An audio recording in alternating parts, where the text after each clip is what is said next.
Hi friends, David here from Above AVL, and in this video we're going to talk about programming backlighting for a stage. And in this video we're primarily focusing on live music type applications. So we've got some Haze in the room and we can go ahead and look at the rig here. And of course we'll show you as well here on the WMX1 what we're playing around with, though this will work on any console.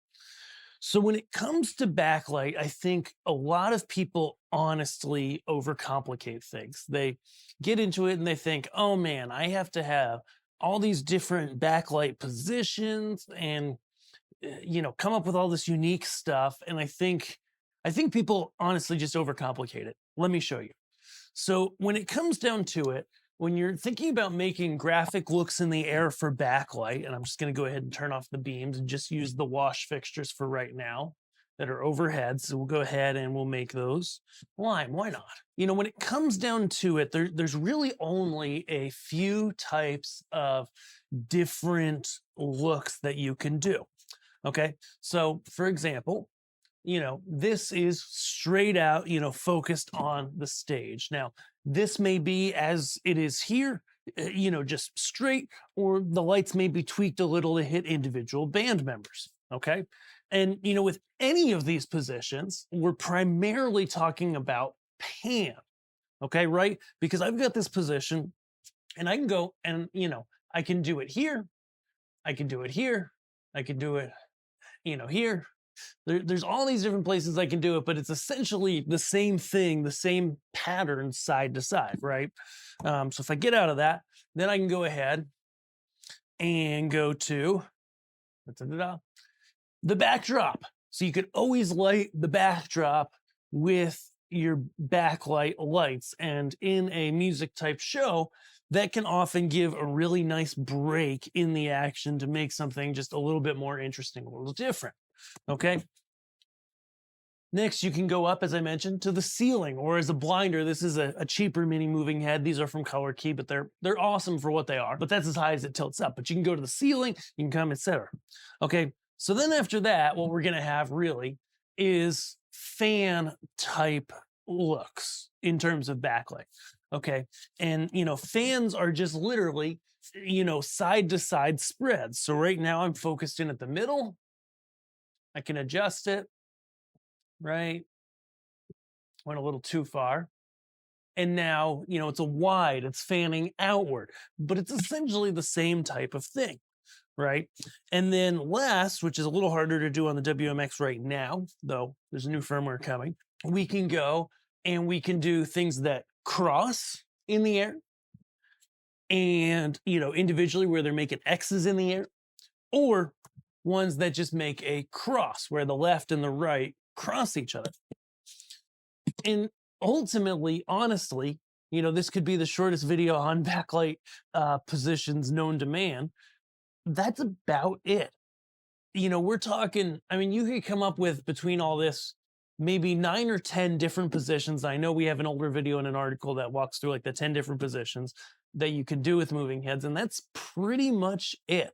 There's other stuff you can do, but outside of running effects and having movement, those are the basic positions that you're going to run into.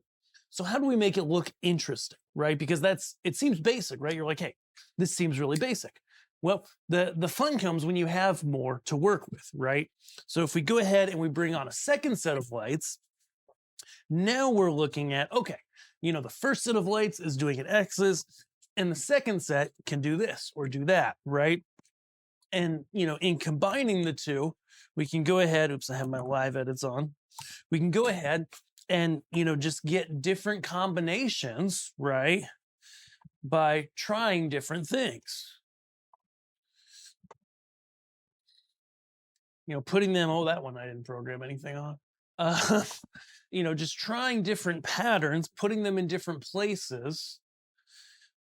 All of a sudden, with 2 sets or 3 sets of lights, you go from, okay, and I only have 3 in the top here, so it's kind of simplistic. You go, okay, now I can mix together these 5 to 10 different positions, by doing X's, crosses, fans in, fans out, band positions. I can modulate them for each type of light. I can put them at different tilt positions. I can put them at different heights. And then I can combine them between, two different sets of fixtures, whether you have a bunch of spot fixtures and you just divide them, or wash fixtures and you divide them into groups or 3 groups, or as it often goes, you'll have washes and spot fixtures behind the band every other, and you can just go, hey, now I'm combining this one with that one, right? And now I'm combining this one with this one. And now I'm combining this one with, this one. And yeah, with these beams, I only have 3, so it's a little less exciting than usual. But what you can see on the overall rig is, as I switch between these, you get all of this variety. You get all of this different look, because you're going, okay, 5 to 10 different positions, and then being able to go, okay, I can go up, right? I can go down. I can go to the backdrop. Not that exciting with these beams. You're able to mix stuff together and get some stuff that really works. Okay. Now, what about colors? That's another great question, is what colors do you use for backlight? The great thing about backlight is you can pretty much do whatever you want. And so we'll link to a video on colors and stage lighting, but essentially, and we've got a great article at learnstagelighting.com. Essentially, what you're going to do is you're going to go ahead and, with the most simplistic way is to find color combinations that work really well, and, put one color on your washes, right? You could do both colors together, wash and spot, same color. The most simplistic is contrasting colors. So here's like an amber and a pink, and then I could flip it between the two, right? And do that in an event. Okay. But the sky's the limit when it comes to programming. So not only are you changing positions during an event, but you're also able to change the coloring throughout things.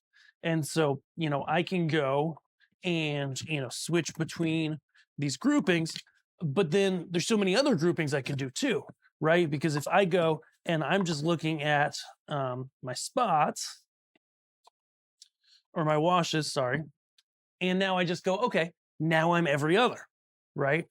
Now I'm center outsides, vice versa, right? Now I'm doing a nice gradient mix across them. That can be interesting, not typical, but interesting. Now I'm doing left versus right versus left, a nice mix. There's so many different options that you're able to do in order to group things together. And when you end up doing that and you end up making things more interesting, now you have all of these different levers, these different things you can modulate, these different things that you can pull in order to make your next event more interesting. Now, a quick word here, if you are using backlight primarily in a space without haze and you're using it just to back people off of the background, then my biggest tips there are, depending on the type of event, it may be primarily white, in which case you're going to typically match the color temperature of the front light. Or if you're having trouble with people blending, you can go just a hair cooler or a hair warmer, depending on how you want it to look to the eye in terms of color temperature. But then, backlight, not only does it look cool in haze, but even without haze in many events, you just want to use it to get presenters off the background, to get them to not blend in.